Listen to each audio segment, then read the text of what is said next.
Hello students, how are you all? Hope so all of you are fine and happy. Welcome to my YouTube channel, Biology in Seconds.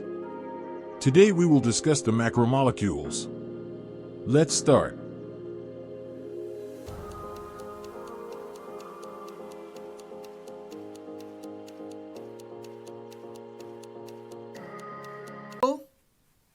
Molecules. Beta, although we have so many macromolecules, for example, we have carbohydrates, saccharides, जिसमें we have monosaccharides, disaccharides, and polysaccharides. We have lipids, we have fats, we have proteins, we have vitamins. But according to MDCAT syllabus, we are just going to discuss proteins and enzymes. Proteins होती क्या है, classification इनकी किस तरह से की गई, and what is the structure of proteins. On the basis of structure of protein इनको किस तरह से क्लासिफाई किया गया, and how they can work, what are the functions of different proteins. These all things we are going to discuss in proteins. और enzymes को cover करेंगे, although enzymes are also acting like proteins. ये हमारे पास biochemical proteins होती हैं, so वो भी proteins ही हैं. तो हम actually proteins के content को cover कर रहे हैं. So बेटा proteins है क्या? As you can see, it is a high molecular weight macromolecule. We are discussing macromolecules and proteins are macromolecules. Macromolecules जितने भी होंगे, they are large molecules and it contains amino acids. बेटा amino acids when combined together it will give you proteins. Peptide linkage का concept आ जाता है. Amino acids क्या होते हैं? We have carbon. Carbon has 4 bonds. 1, 2, 3 and 4. Amino group is on one side N, and we have 2 hydrogens with this. We have this carbon and it has one COOH group, that is acidic group. This one is amino group. On one side we have hydrogen and on the other side we have R group. R is alkyl group. Beta, it could be methyl, ethyl, propyl or further branch में ये alkyls हो सकते हैं.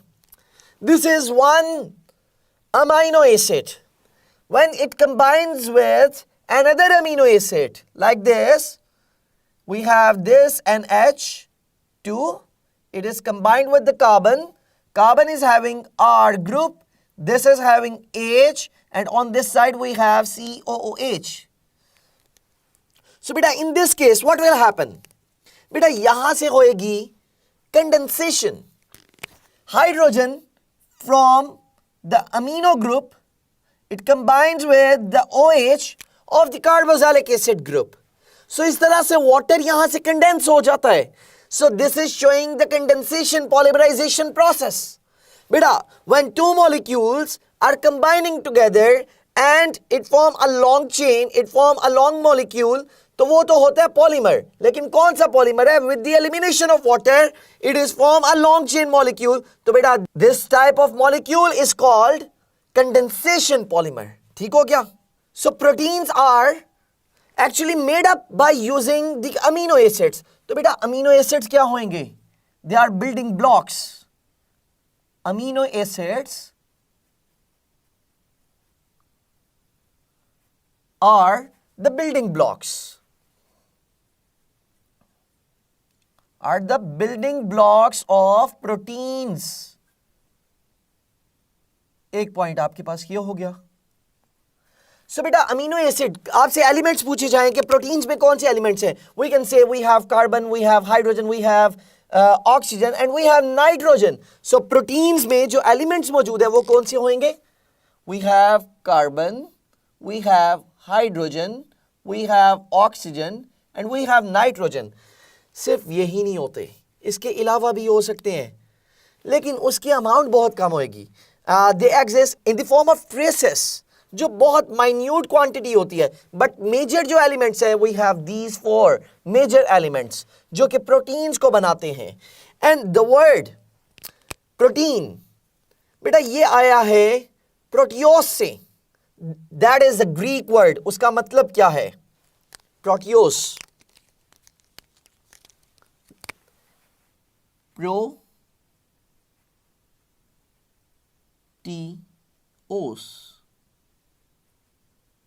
which means prime importance.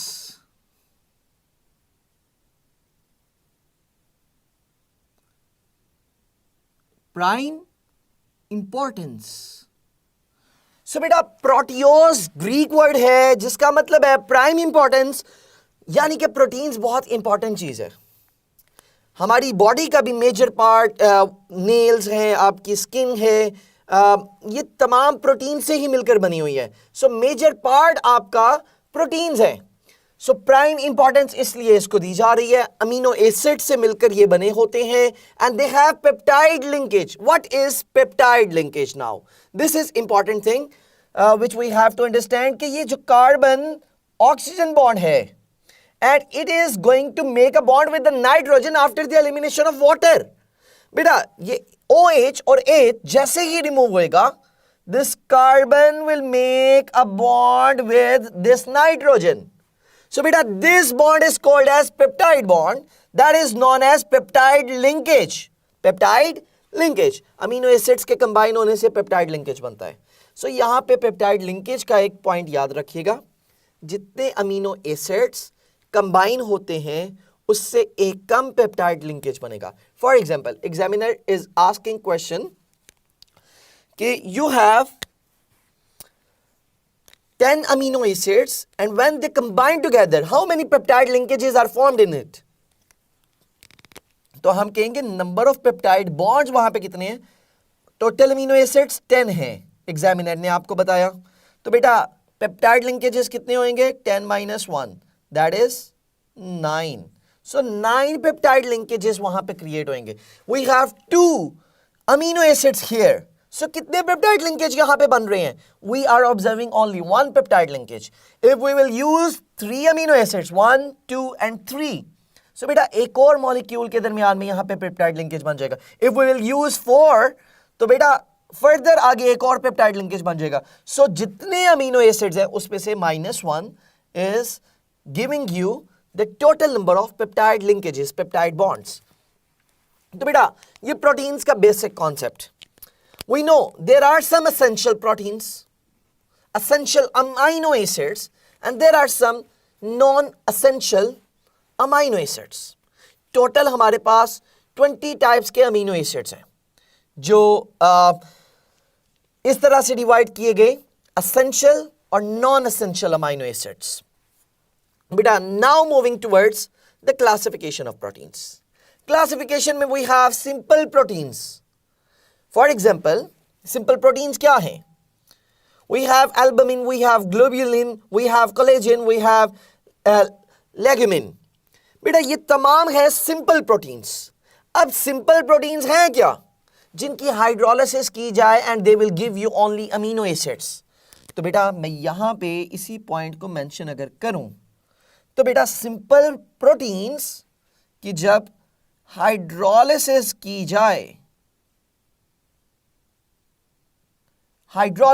जाए, it will give you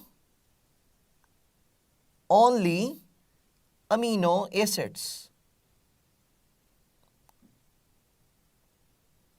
So we will get only amino acids after the hydrolysis of the simple proteins, of the proteins. ठीक है, वो simple proteins होती हैं। Albumin, बेटा this is soluble protein. Albumin water में soluble है। Albumin water में soluble है और ये कहाँ पे मौजूद होती है? White egg जो है हमारे पास, that is actually albumin. ठीक है, जो कि प्रोटीन है। It is soluble into the water. Globulin is insoluble in water, लेकिन अगर डाइल्यूट सॉल्ट सॉल्यूशन यूज कर लिया जाए तो तब यह सॉल्यूबल हो जाती है। सॉल्ट सॉल्यूशन अगर यूज किया जाए, in that case globulin is soluble, dissolve हो जाता है. Collagen it is insoluble. लेकिन जैसे ही हम पीएच डिक्रीज करें, इट मींस कि एसिडिक मीडियम प्रोवाइड करें. सो बेटा एसिडिक मीडियम में इट विल डिसॉल्व, ये सॉल्यूबल हो जाती है. सो पीएच आपको क्या करनी होगी, डिक्रीज करनी होगी. In that case it become soluble. Lignin बेटा ये भी इनसॉल्यूबल है, और अगेन ये भी एसिडिक मीडियम के अंदर सॉल्यूबल हो जाती है. ऑल्दो ये बेसिक मीडियम में भी सॉल्यूबल हो जाती है, लेकिन अगर जस्ट वाटर की सॉल्युबिलिटी की बात की जाए, इट इज इनसॉल्यूबल. ठीक है, वाटर में they are insoluble these three.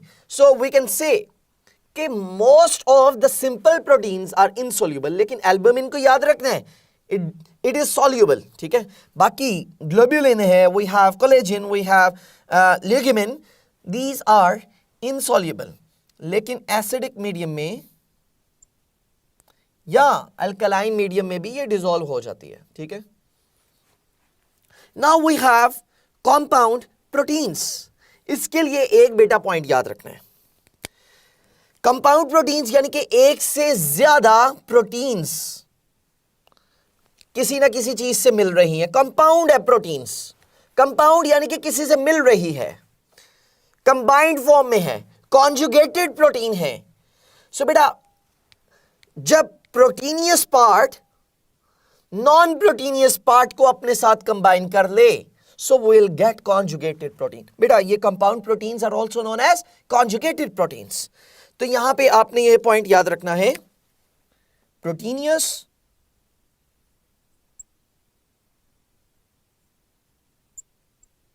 Plus non proteinous. Substances when combined together it will give you conjugated proteins. Simple words में. ठीक है, एक प्रोटीन होएगी और दूसरा प्रोटीन नहीं होएगा part. When they combine together compound protein बन जाएगी. For example you can see an example here, phosphoproteins.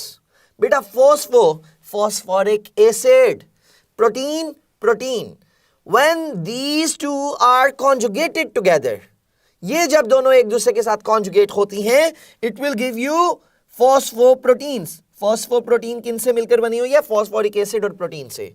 इनका जो कॉम्बिनेशन है, when they combine together it will give you compound protein जो कि फॉस्फोप्रोटीन है. इसी तरह से बेटा लाइपोप्रोटीन भी होती है. वर्ड से ही पता चल जाएगा आपको, lipoproteins.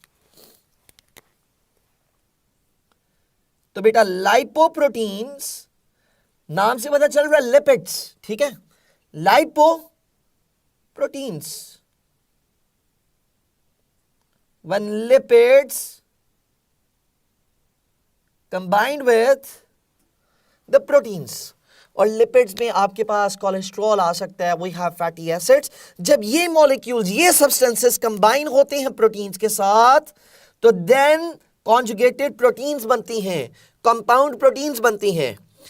All right ji. So after that we have derived proteins जो कि सिंपल और कॉन्जुगेटेड प्रोटीन्स के रिजल्टेंट से मिलकर बनती हैं. Simple proteins which are formed by the combination of simple proteins plus resultant of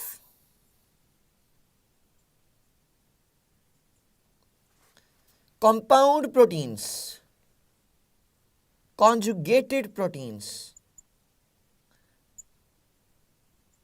So beta we will get derived proteins. For example, we have proteoses and we have peptones, we have enzymes. तो बेटा एक cycle भी याद रखिएगा. Decomposition process जो होता है hydrolysis के थ्रू, वाटर को पास करते हुए जब हम ब्रेक डाउन करते हैं प्रोटीन को, प्रोटीन का break down will give you प्रोटियोसिस.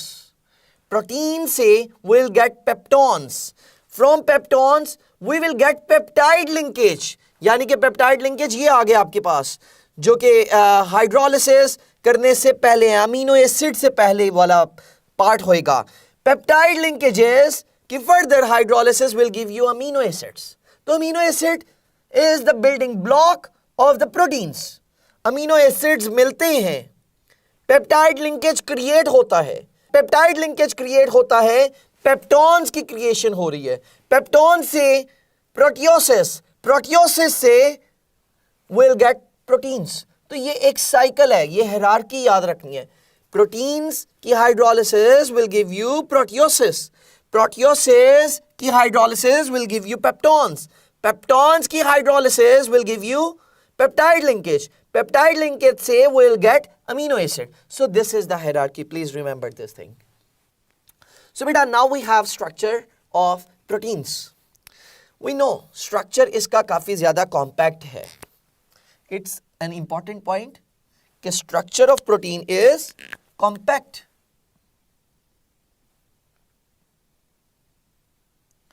It is having polypeptides, polypeptides, और काफी ज्यादा ये कॉम्प्लिकेटेड है. Structure of protein is complicated. अब स्ट्रक्चर की बेस पे we have these three types: primary, secondary and tertiary. So primary proteins में सीक्वेंस होता है अमीनो एसिड का पेप्टाइड चेन के साथ, और it is giving you a straight chain just like these beats, कि ये तमाम आपके पास है amino acids, and it is giving you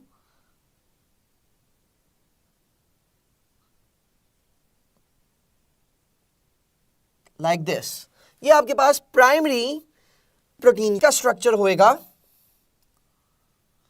जिसमें जस्ट मॉलिक्यूल्स आपस में अटैच होते जा रहे हैं, अमीनो एसिड्स अटैच होते जा रहे हैं, वाटर एलिमिनेट होता जा रहा है, कंडेंस होता जा रहा है, and you are getting a primary structure just like this.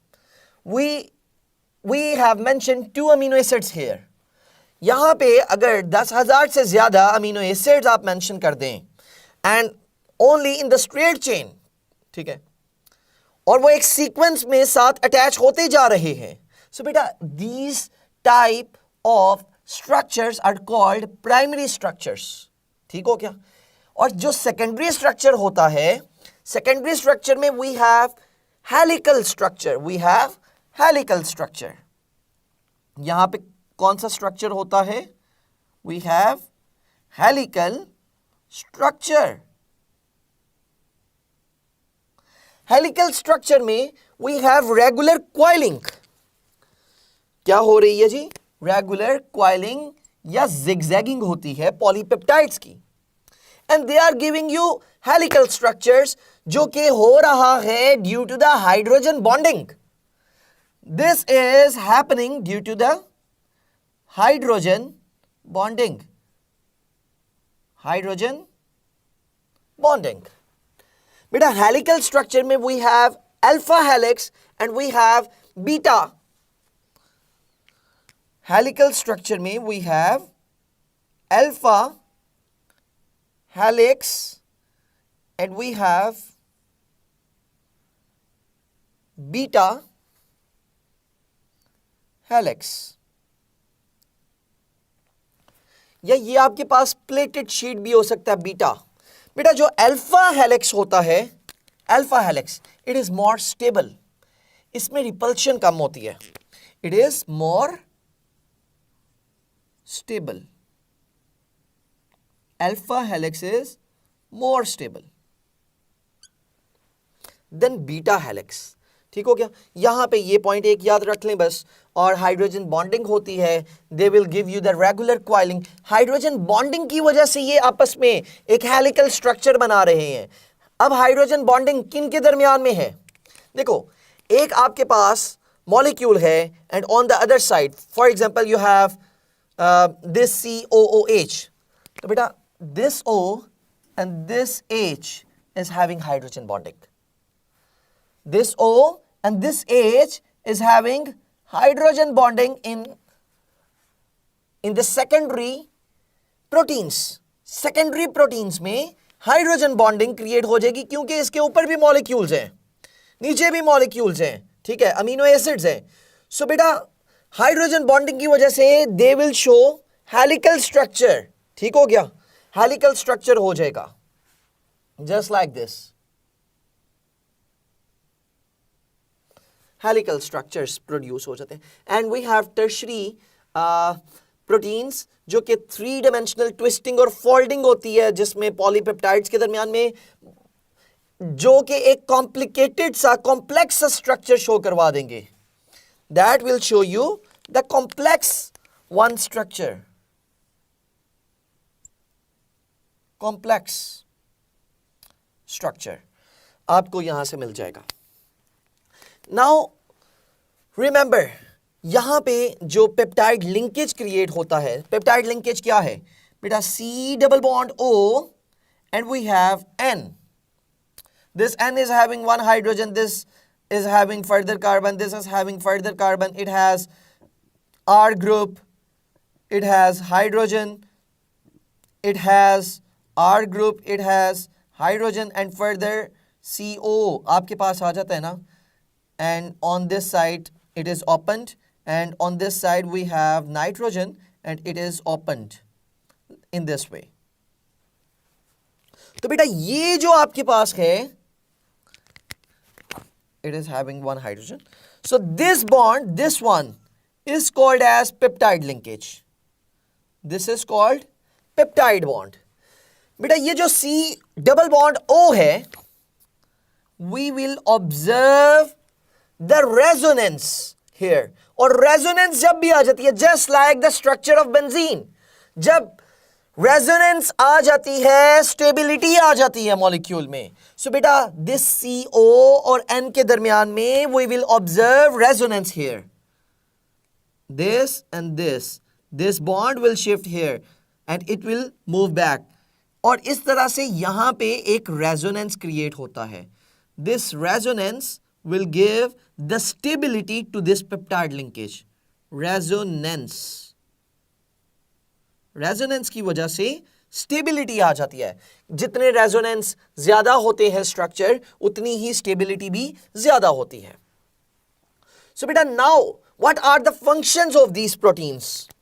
हमारी लाइफ में different aspects में proteins पार्टिसिपेट कर रही होती हैं. प्रोटोप्लाज्म है जिस तरह से, that is the essential part of the living organisms.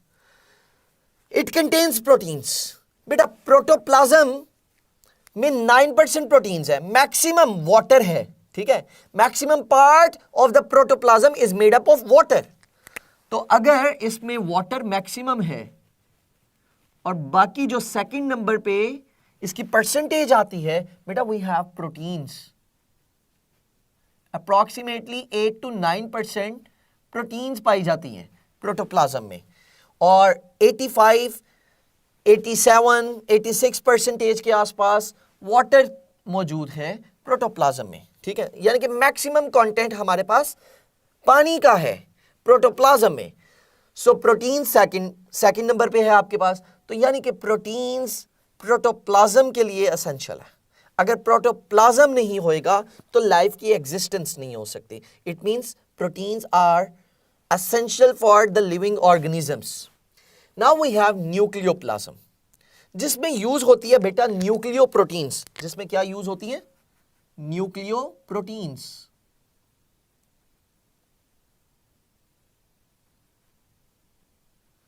Nucleoplasm, nucleic acid जो है, it contains nucleoplasm or which contains nucleoproteins. अब nucleoproteins nucleoplasm बना रही हैं. ठीक हो गया?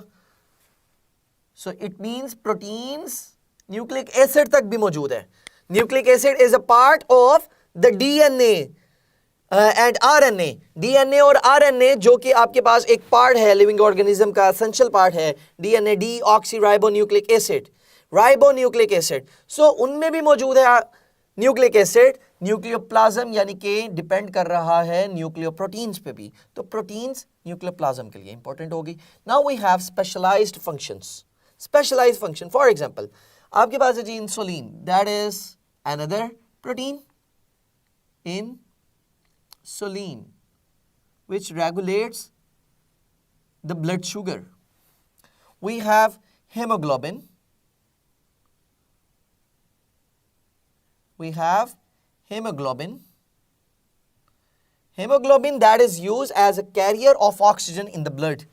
Blood का पार्ट जो कि ऑक्सीजन को मूव करवाता है हमारी बॉडी में, ऑक्सीजन कैरियर है. सो बेटा इसका ये फंक्शन हो गया.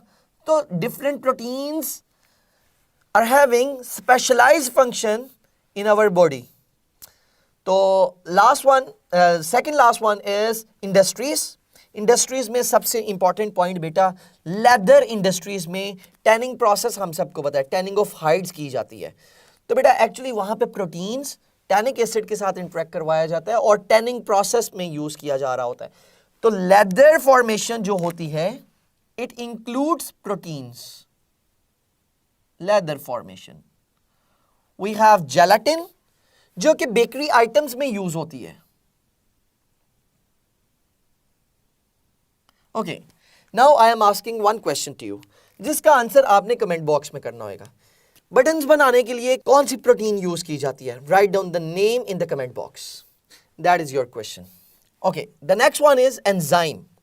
बेटा एंजाइम्स क्या हैं? These are biochemical catalysts actually, ठीक है. और ये प्रोटीन ही है which increases the speed of reaction. कौन से speed of reaction? Biochemical processes. ठीक हो गया. Enzymes are proteins. Enzymes are proteins. और किससे वास्ता है जी? बायोकेमिकल रिएक्शंस के साथ. There are so many chemical reactions which are taking place in our body जो कि एंजाइम्स की वजह से हो रहे हैं. बहुत सारे ऐसे केमिकल रिएक्शंस हैं जो कि एंजाइम्स की वजह से होते हैं. फॉर एग्जांपल फर्मेंटेशन में आपने पढ़ा हुआ है, fermentation contains different enzymes in several reaction. जितने भी रिएक्शंस होते हैं सर्टेन एंजाइम्स यूज होते हैं वहां पे. सिमिलरली बेटा इनकी डिफरेंट क्लासिफिकेशन की जाती है. क्लासिफिकेशन में we have apoenzymes and coenzymes. Coenzymes को हम आगे डिस्कस करेंगे. Apoenzymes are those enzymes which consist upon proteins. Apoenzymes. Apoenzymes that are actually proteinous enzymes. और दूसरे होते हैं coenzymes जो कि नॉन प्रोटीनियस एंजाइम्स होते हैं. ठीक हो गया. नॉन प्रोटीनियस यानी कि वहां पे मेटल्स के आयन्स यूज किए जाते हैं. बेटा फॉर एग्जांपल आयरन आयन है, we have zinc ion, we have magnesium ion. जब वो कंबाइन होते हैं, वो अटैच होते हैं, तो वो मेटेलो ऑर्गेनिक मैक्रोमोलिक्यूल्स वो होते हैं कोएंजाइम्स. एपोएंजाइम्स एंड कोएंजाइम्स दोनों वर्ड्स याद रखने हैं, proteinaceous and non proteinaceous. Please remember this one. ठीक है. और डिफरेंट क्लासिफिकेशन रिएक्शंस की बेस पे. ऑक्सीडो रिडक्टेस, वर्ड पे ही फोकस करना है, वर्ड्स को समझना है यहां पे. ऑक्सीडो रिडक्टेस ये क्लासिफिकेशन की गई. बेटा क्लासिफिकेशन से ही पता चल रहा है this is use in the oxidation reaction and reduction reaction. ठीक हो गया. Oxidation and reduction reaction. So can I say redox reaction. For example oxidase, this one is enzyme जो कि यूज होता है. ठीक है. ऑक्सीडेशन रिएक्शंस में, रिडक्शन रिएक्शंस में, कलेक्टिवली कह लें तो रिडॉक्स रिएक्शंस में. ठीक है. रिडॉक्स रिएक्शंस तो वो होते हैं in which oxidation and reduction both are taking place at the same time. लेकिन रिमेंबर दिस कि यहां पे अलग अलग रिएक्शन की हम बात कर रहे हैं. ठीक है. Oxidation and reduction reactions separately जो होते हैं ऑक्सीडो रिडक्टेस, उनमें जो स्पेसिफिक एंजाइम्स यूज होते हैं उनकी हम बात कर रहे हैं यहां पे. ठीक है. ऑक्सीडेशन में वी आर यूजिंग ऑक्सीडेज. ठीक है. सो इसी तरह हाइड्रोजनेशन में डिफरेंट आपके पास एंजाइम होएगा, हाइड्रोजिनेज. ठीक हो गया. So lyases that is the second classification. This is lyase, लाइजेस.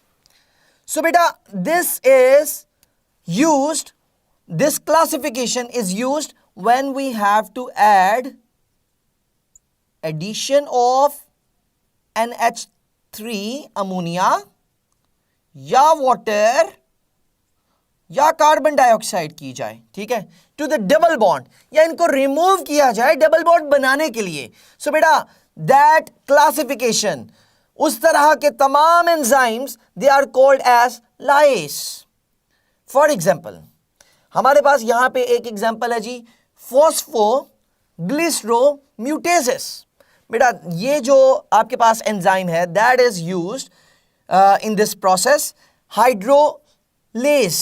Hydrolase नाम से ही पता चल रहा है, हाइड्रोलिसिस वाले रिएक्शंस में, ठीक है, which actually catalyzes those reactions in which hydrolysis is happening. ठीक है, तो इसका ताल्लुक किसके साथ होएगा? हाइड्रोलिसिस वाले तमाम रिएक्शंस के साथ. ठीक हो गया.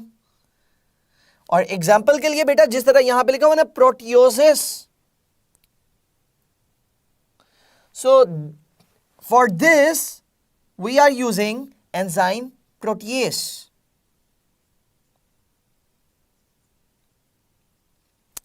And the next one is ligase. Ligase links two molecules. It links two molecules together. Two molecules together by breaking the bond. ठीक हो गया. And the last one is transferase. बेटा इसका ताल्लुक होएगा फंक्शनल ग्रुप्स के साथ. It relates with the functional group. वहां पे यूज होएगा जहां पे एक्सचेंज होंगे functional groups. Functional group exchange होंगे. For example phosphortransferase. बेटा वो enzyme phosphortransferase is used in the transferase. And after that we have different factors जो कि एक्टिविटी ऑफ एंजाइम्स को चेंज कर सकते हैं, वेरी कर सकते हैं. बेटा first one is concentration. Enzymes की एक्टिविटी इंक्रीज हो जाती है जब कंसंट्रेशन ज्यादा होएगी. Concentration is directly proportional to enzymes. When the concentration increases enzymes activity increases.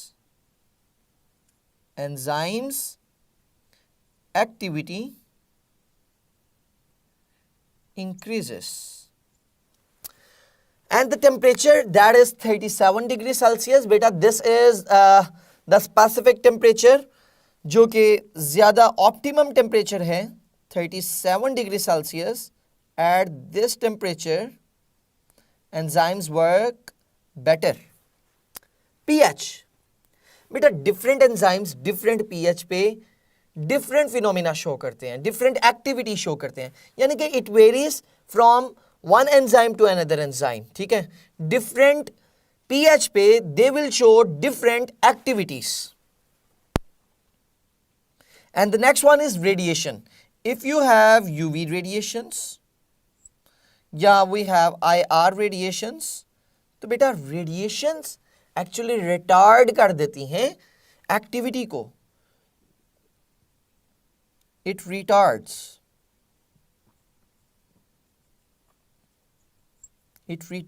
The activity of enzymes. Next one is को एंजाइम्स. इसके लिए आप वर्ड याद रख सकते हैं एक्टिवेटर्स एज वेल. ठीक हो गया. को एंजाइम्स ऑल्दो दे आर, एक पढ़ा था हमने apo enzyme and the second one is को एंजाइम. को फैक्टर्स भी इनको कह सकते हो. ठीक है, एक्टिवेटर्स हैं ये which actually activates the enzyme. Activity of enzyme increase हो जाती है. ठीक हो गया. को enzymes it increases the activity of enzymes. And the last one is inhibitors जो कि डिक्रीज कर देंगे, रिटार्ड कर देंगे एंजाइम की एक्टिविटी को. It decreases the activity of enzymes. It retards the activity of enzymes. अब यहां पे हमने एक चीज ऑब्जर्व की है बेटा, जितने भी एंजाइम्स आपने डिस्कस किए हैं, प्रोटीएस आपने माल्टेस पढ़ा था, यू डिस्कस यूरिएज, यूरिया के लिए, इसी तरह से सेलुलोज के लिए सेलुलेस। डिफरेंट एस्पेक्ट्स में हमने डिफरेंट एंजाइम्स को डिस्कस किया। ज्यादातर एंजाइम्स का सफिक्स एज है, ज्यादातर एंजाइम्स का सफिक्स एज यूज हुआ है एंजाइम्स के लिए। सो बेटा, with this we completed this video. So hopefully you understand all the concepts related to proteins, and now must ask your queries in the comment box. अगर कोई question है, कोई query है, हमें लाजमी बताइए so that we can give our feedback. अच्छी तरह प्रैक्टिस करें, अपने नोट्स बनाएं, मेमोरी बेस्ड टॉपिक है ज़्यादातर ये, प्लीज़ अच्छी तरह से चीज़ों को प्रिपेयर कीजिएगा। Thank you very much.